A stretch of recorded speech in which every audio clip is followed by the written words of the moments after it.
My name is Brian Murtaugh. I'm the former New York State Assemblyman from the northern part of Manhattan, 72nd District, Washington Heights, Inwood, Marble Hill. I'm now mainly retired, and I teach a political science course as an adjunct professor at Bernard Baruch. I'm a co-author of a college textbook called New York Politics, and I enjoy teaching. I enjoy keeping my fingers in local politics.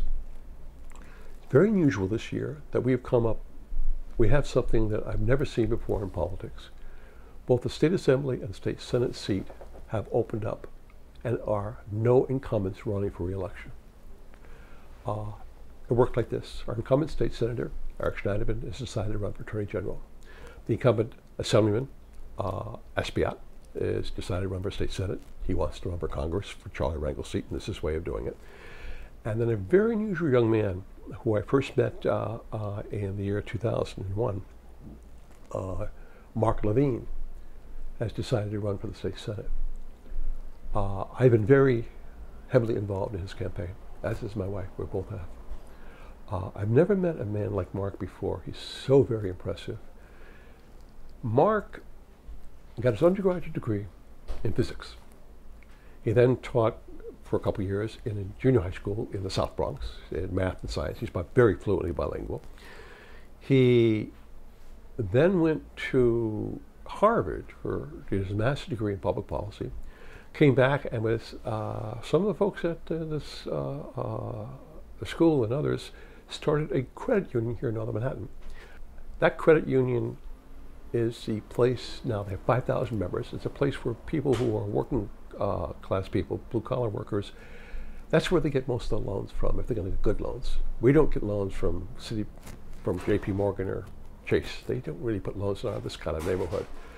They get loans from bad sources, from loan sharks in some cases, or payday loans, or a good credit union. It can make a very difference if they want to start a business, if they want to pay off a lot of their bad debts, if they're heavy, interest credit card debts, want to buy a house.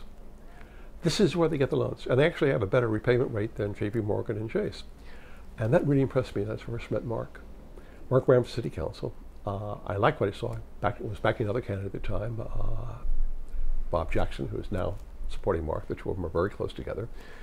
And but I liked what I saw of Mark, and I thought to myself, this guy has a political future, and he runs for election again. I'm going to support him. Mark continued working in the not-for-profit. He was the head of the Teach for America, the executive director of New York State, and then the head of a not-for-profit working in early childhood education in the after-school programs. He is a different kind of politician. I watched this campaign, but particularly with he and Adriano Espaillat, as the difference of night and day. Espaillat is very much old-fashioned politics of hard, tough, through the county leaders of the Bronx and the county leaders and the political clubs, regular clubs down here in New York City. Very heavy ethnic, very heavy arm-twisting type of politics. Mark, I think, represents some of the best hope for the future in American politics, particularly state politics. He's the art of the possible, what can be done. He's knowledgeable. He likes policy issues. He's very policy-oriented. He's a good politician. He put together, during the Obama campaign, people from the city of New York, from this area here, Washington Heights and Inwood, who would go over to eastern Pennsylvania to canvass there over weekends for Barack Obama. Mainly because New York State, Obama's going to win. Nobody, McCain didn't bother campaigning here. Nobody campaigned here, But Pennsylvania was a contested state. And so Mark brought the people and the enthusiasm, the volunteers from here by buses over to there. I don't know if I have worked so hard for a candidate since my own election. I enjoyed going out, canvassing folks for Mark, first getting petition signatures. I've made telephone canvassing here for him for the voters list, just to reach out to people and get his message across. And I'm looking at what happens in Albany. Albany is very dysfunctional. It was dysfunctional when I was there. I wrote about it in that textbook I told you about. It has gotten more dysfunctional now. It is perhaps the most dysfunctional state legislature in the United States of America. That means they beat out some really bad states. We beat out California, and California has an excuse. California, you have to have a 60% majority to pass any tax raises. That's because it was one of their initiatives they passed out there, you know, and they said, oh, raise taxes, you have to 60% of the legislature. It's almost impossible to get. Illinois is a bad problem legislature. Mississippi, Louisiana, West Virginia. But we're right up there, if not number one. And you can't change the culture of Albany unless you send new people up there who are smart enough to know what's happening, who care enough to make changes up there, and who are tough enough to try to make those changes stick. And especially in the state Senate, where there are 32 Democrats and 30 Republicans, where one or two rogue Democrats can shut the place down, as happened last year.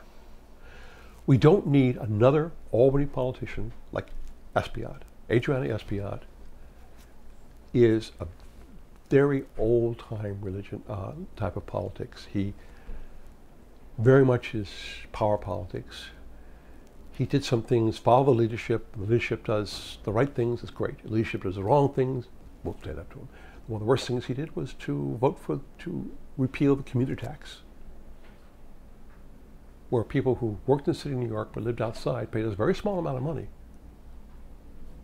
to New York City because they worked here. And they used during their working period, they used our services and, you know, all works like that. They ought to pay for some of it.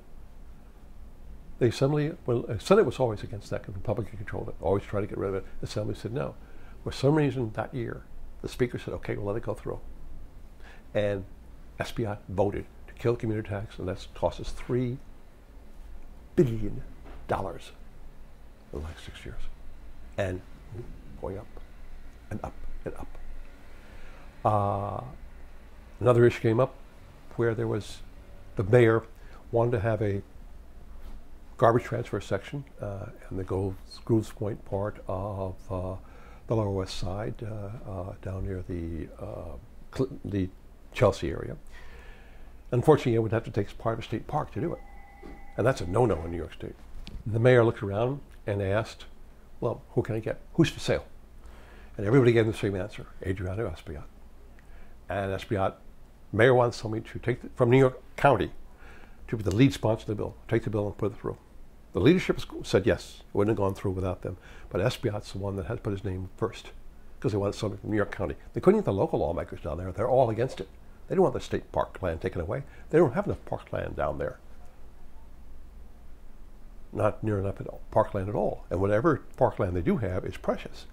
And they'd want to use it to a waste transfer system, even though it was a good idea. They just don't keep your hands off a park. Adriano Espaillat, sitting up here in Inwood, said, oh yeah, you can take their park, I don't care. And he did well by that. He got the mayor's support, financial support, and New York Times endorsements in the past, and all sorts of very nice things. That's the old-fashioned type of politics. And he's good at it. But that's not the kind of politics we need now in Albany. One of the real poster boys for dysfunction in the state Senate is State Senator Pedro Espada. And we don't need to send another Pedro Espada up to Albany. We don't need our own Pedro Espada here in the name of Adriano Espaillat. We can do better. And frankly, with the problems we have in the state of New York, we need to do better.